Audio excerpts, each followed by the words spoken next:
Hello, this is Mark Tooley, President of the Institute on Religion and Democracy. And today I am talking to Matthew Arbo, who teaches theology and ethics at Oklahoma Baptist University in Oklahoma City. And he is also director of their Center for Faith and Public Life. And our topic will be mostly the state of political theology in American Christianity today, about which he has tweeted often, and about which he wrote in Mere Orthodoxy a month ago. So Matthew, thank you for joining this conversation. Of course, thanks for having me on. This will be fun. First of all, give us a little bit of your own background in terms of where you've studied, your religious background, and what your focus areas are now. Sure. Well, so I'm kind of from all over the Southeast, but I studied in Virginia, and I began in philosophy. And over the course of my studies in philosophy and religion, took more interest in ethics and political and social questions. And towards the end of, so I did a MA and BA in philosophy, and then towards the end of my MA, stumbled onto the work of a figure, moral theologian in the UK named Oliver O'Donovan. And so after my wife finished law school and I finished my MA, we relocated to the UK for me to complete MTH and PhD in Christian ethics there at Edinburgh. And I've been, excuse me, so since my work there was on early modern moral and political theology, dealing particularly with some figures in the Scottish Enlightenment with issues on surrounding political economy. And then since returning to the U.S., I taught for a few years at Midwestern Baptist Theological Seminary, and then for 6 years here at Oklahoma Baptist University. And I still do quite a bit of research in political economy, but have branched out into some other things more recently, particularly in kind of contemporary political theology and sort of pressing moral questions. But that's the kind of general background. And you are a Southern Baptist elder, I believe? That's correct. That's correct. So that's my background. My father's a Baptist minister, and I'm an elder at a Baptistic church. I don't have Baptist in the name, but we're a Baptist church here in Oklahoma City. That's correct. And for listeners who are not familiar with the concept of political theology, explain what that is. Yeah, so political theology is actually has been done for quite a long time. I mean, dating back to the earliest eras of the church, ancient and medieval period, and there wasn't any need to sort of designate the sort of theology you were doing. That's really more of a modern development and putting specific kind of adjectival qualifiers on it. But basically what it suggests is that there is something political about theology. In fact, there's something fundamentally political about theology, that if you're going to be doing theology at some point or other, you're going to touch on some political concept. So whether you're in soteriology or eschatology, you're going to be touching on something of political import here and there. So political theology supposes that, and supposes also, as kind of built into it, that there's something theological about politics, and that these terms help us in some way sort of mutually understand each other. And so the interest in it has always been there. And now we kind of have this sort of designation that gives us a sort of scope. So we can think about what's relevantly political about theology, and likewise what's theological about our politics. And do you distinguish between political theology and public theology? I do a bit, in part because of how slippery the concept of public has become. Sometimes I think what goes by the name public theology is more like vocal theology. The idea of a public square has naturally shifted, as has been discussed, and some would describe the public square as being kind of online through social media, and certainly that is a kind of virtual square for discourse. I'm not sure that when someone's doing public theology, they're necessarily doing political theology, and vice versa. So I count them as distinct, and I think they deserve differentiation. You know, if you were to try to go back to like earliest phases of sort of public theology with like someone like Stackhouse from Princeton, several decades ago, that's a different kind of iteration than certain kinds of like contemporary evangelical public theology. But they very often get used synonymously. I don't fret so much about it aloud, but they are, I think, distinct ways of doing theology that deserve kind of careful differentiation. Now, is it accurate to say that the various Christian traditions all have a distinct understanding of political theology, Catholicism versus Calvinism versus Anglicanism versus Lutherans, for example? Yeah, I think that's fair. Distinct and overlapping, that each sort of drawing on each other, some claiming a sort of superiority to the other, depending on the moment and circumstance. But yeah, I think that each tradition, such as it is a tradition, is drawing on a sort of rationale that helps it understand itself. Of course, it helps it understand its past and to some extent deliberate about its future, provided the boundaries of those traditions are understood as sort of porous, so that we see that the overlapping nature of those reflections can be done collaboratively, cooperatively, but that there's truths to draw in from those traditions as well, and errors to avoid. And do Baptists have their own distinct political theology? And if so, what is it? That's a great question. And it's one I'm thinking a whole lot more about because Baptist history, like a lot of traditions, is complicated. If you retreat back to the earliest Anabaptists, you'll find some commitments that are now quite foreign to contemporary Baptists, many anyway. So, for example, like community property ownership and these sorts of ideas, and even some rather vocal anarchism. Now, those sorts of ideas don't tend to become so pronounced in contemporary Baptist political theology, but Baptists change over time as well, from this very small kind of persecuted segment of communities in Europe to a much larger constituency, particularly in the relocation to North America, or migration to North America, I should say. And it becomes more pietist to some extent and more puritanical. And as it grows and expands, its theology doesn't fundamentally change. That's the way to overstate it. But it does adapt and does change in ways that traditions of theology tend to do, in part because insights are gathered, in part because questions are reposed and errors are corrected and repented of, and that kind of thing. So same thing for others. But yeah, there is a Baptist tradition. As it with a lot of other traditions, it's complicated.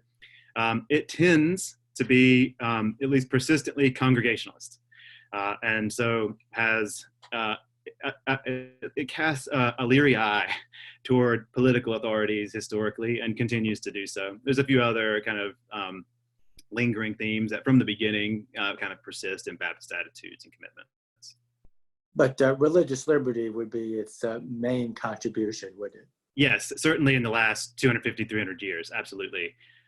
And within, even the last 50 or 60 years, certainly with Southern Baptists, religious liberty has become a sort of principal commitment and also political concern, to the extent that those liberties are wrongly undermined or wrongly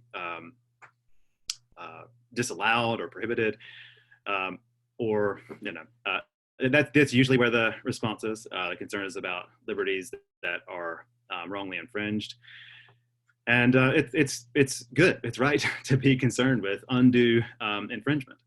And Baptists are, at least again, like the last 50 or 60 years, have been rightly sensitive to those, no question.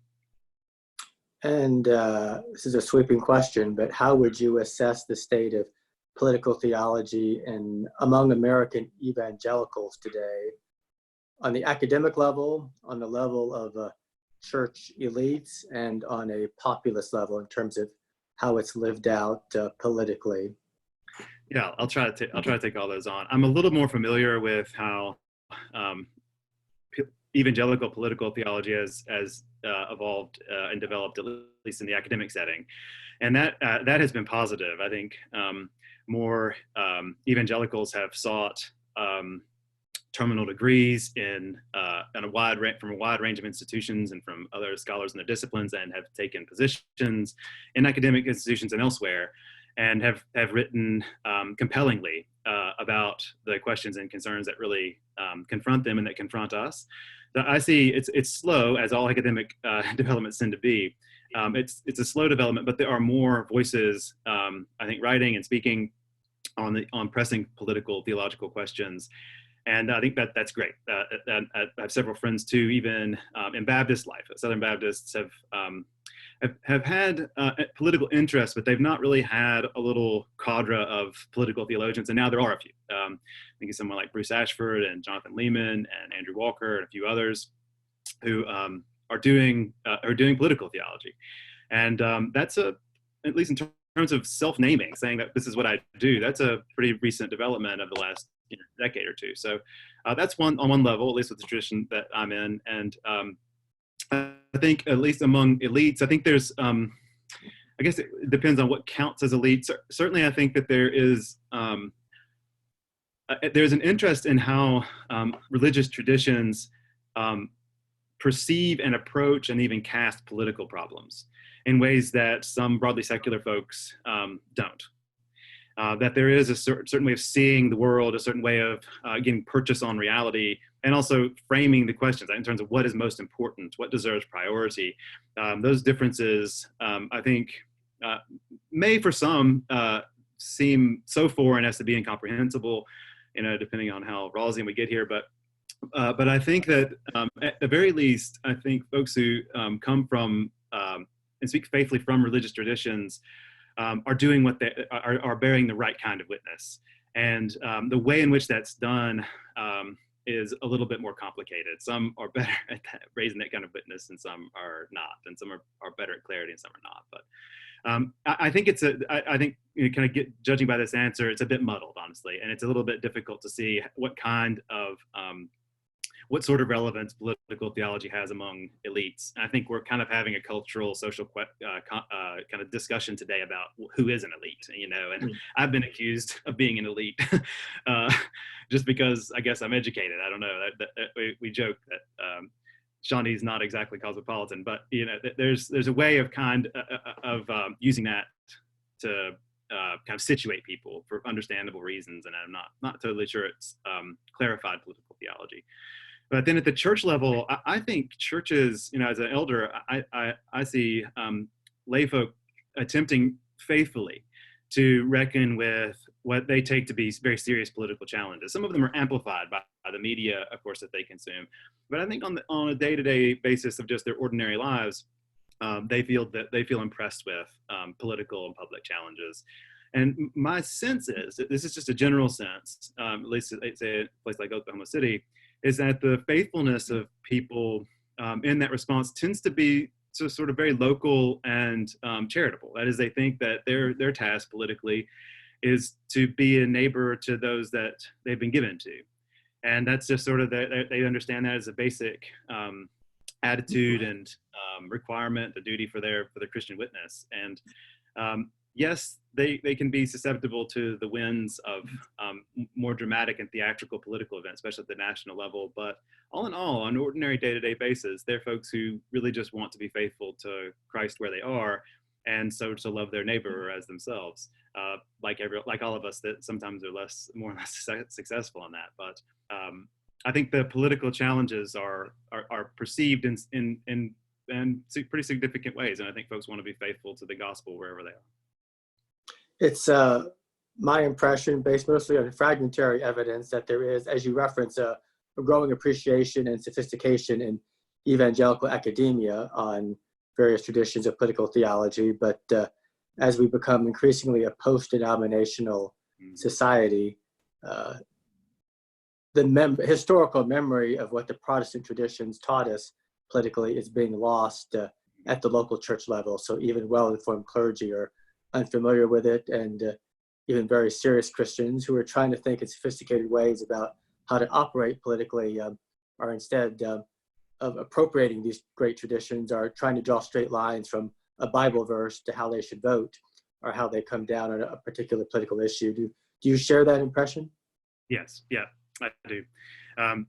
I think that's a very difficult challenge in making some of the more sophisticated theory or sophisticated conceptuality of political theology accessible to people. And how do you say something, about, say, Bonhoeffer's conception of suffering, and discipleship? How do you render that in a way that helps people understand where they are and why, the suffering they encounter may not all be fundamentally evil, in the sense that it could be something that's necessary and an essential part of their discipleship. That's just an example, but it becomes difficult in part because, I talk about this sort of thing with pastors all the time. It feels that huge amount of energy is being spent in providing the right kind of catechesis, in a way that, people catechize throughout the week, and pastors particularly feel that they have a sort of narrow slice, a couple hours a week maybe, to catechize and to form and to instruct and to exhort in ways that are truthful and faithful to the gospel. And it feels like the cultural pressures are just so strong and they're so dominant over the course of the week and over the course of a month and year that it becomes really, really tough to do the basic pastoral task. So that's just in keeping with that challenge that you describe. And of course, the lack of connection and contact with the tradition in general is also a real problem. No question. I totally agree. Related to that, there is a strong narrative in American evangelicalism that our society is in an ever downward spiral. Everything is getting worse all the time, and that's practically irreversible. Yeah. That's not a very Augustinian perspective, but how do you address that dominant narrative? Yeah, I think straight on is the way.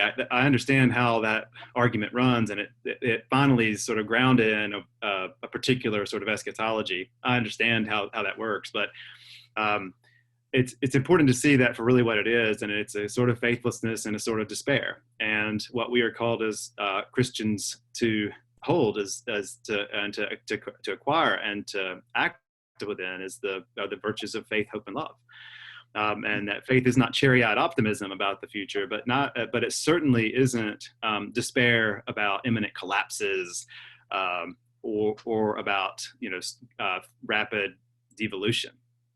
Nor should we want that. And we should, in fact, if we're acting from those virtues, we'll have a clear-eyed view of who other people are to us as Christ has given them to us, and see others indeed as Christ sees them. And if our attitude and comportment in the world is one which is truly Christ-like, then it will increasingly not be possible to look upon the future with despair, but to look upon it with hope, exactly as Paul describes. The one who saves will come and complete his kingdom, and that's something to be hopeful and faithful about. As a non-Southern Baptist, I look to the Southern Baptist Convention as an institution of great importance to American Christianity. It's the second largest religious body in America, obviously the largest Protestant body. It seems like Southern Baptist academia arguably is stronger than ever before, great vitality at the seminary level, but the convention itself has been declining numerically for 15 years or more, has lost over 1 million members. Are you hopeful or not so hopeful about the immediate future for Southern Baptist? I'm hopeful. There are problems that come up cyclically that some of them real and some of them manufactured. Baptists, like a lot of congregations, I think, are good at manufacturing conflict where it shouldn't be. But I think on the whole, when you think of where Baptists are at the local level, which is where Baptists, particularly Southern Baptists, will want to put the point of emphasis, that we are people who gather in autonomous churches scattered across the world. And when we're about that, when we're about the ministry and service where we are, that's when we're at our best, and that we can, as these individual congregations, cooperate in really important ways, like for example, through our cooperative program. And that's when we're doing something in love and in partnership that's really important. It's in advancing the gospel. And when we get bogged down in some controversies, like more recently, there's some controversies about, particularly about race and about nationalism, that end up being more confused than they need to be, in part because they're driven by and advanced by who are fundamentally antagonists. They take a mantle of the prophetic, but are not, and they draw upon concepts which are not always keeping with the biblical text, and certainly not with our tradition. So I think if you bracket that out, the sort of very loud but misinformed and misguided voices, and take into account that folks make mistakes, that even as a collective we can make mistakes, but that our future is fundamentally about our cooperation in advancing the gospel. That's the hope that I think I have with the Southern Baptist Convention, that if we can focus on particularly that, our true earnest pursuit and generosity and in kindness and in hope of a Christian gospel. That's really what brings us together as individual churches and as a constellation of churches. So that's what I hope in, and I pray against the powers that attempt to undercut that effort and the energy that we collectively are putting toward our mission. Well, on that upbeat note, Matthew Arbo, Professor of Theology and Ethics at Oklahoma Baptist University, thank you so much for an enjoyable conversation. Yeah, thanks. This was fun.